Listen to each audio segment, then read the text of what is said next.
আজ থেকে প্রায় ২৫০ বছর আগে একজন গৃহবধূ স্বইচ্ছায় তার স্বামীর জ্বলন্ত চিতায় ঝাঁপ দিয়েছিলেন।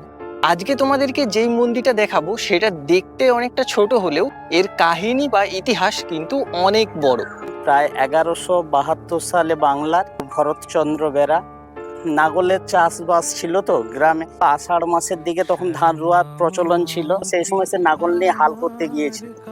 এবার প্রচণ্ড তাপদ্রহ চলছিল, মাঠে ঠিকমতো জল ছিল না। এবার তার স্ত্রী তার জন্য খাবার নিয়ে যাচ্ছিল, যেতে যেতে সে জলের জন্য দৌড়ে আসতেছিল, লাঠি এবার হাল ছড়ি দিয়ে নাগল করতেছিল, তো হাল ছড়িটা তার হাতে ছিল। এবার খাবার নিয়ে যেতে দেরি হয়ে যেতে সেই জন্য সে ভাবছে যে আমাকে মারতে আসছে, খাবার নিয়ে যেতে দেরি হওয়ার জন্য ঘটি নিয়েছিল। সে ঘটিটা তাড়াহুড়ো করে রাখতে গিয়ে জলটা সেই সময় পড়ে যায় মাটিতে। লাঠির ভয়ে সে দৌড়ে পালিয়ে যায়, যাওয়ার পরে দেখছে যে জল আর নেই। না পেতে সে সেই মুহূর্তে প্রচণ্ড তৃষ্ণায় দৌড়ে আসার কারণে হার্ট অ্যাটাক করে হোক যা কিছু কারণের জন্য সে সেই মুহূর্তে সেখানেই মারা যায়। বিশাল দুঃখিত হয়, বলছে যে আমার জন্যই আমার স্বামী মারা গেল।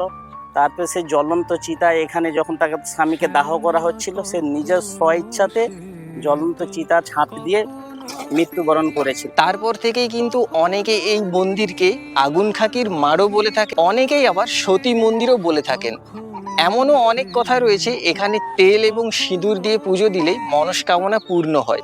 নিজের পুজো নিজেই দিতে পারে, তেমন কিছু প্রয়োজন নেই। এখানটার লোকেশন হচ্ছে জেবরা, পশ্চিম মেদিনীপুর, হরিনারায়ণপুর।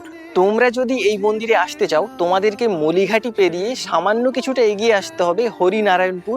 তারপরেই তোমরা পৌঁছে যাবে জোড়া মন্দির বা সতী মায়ের মন্দির।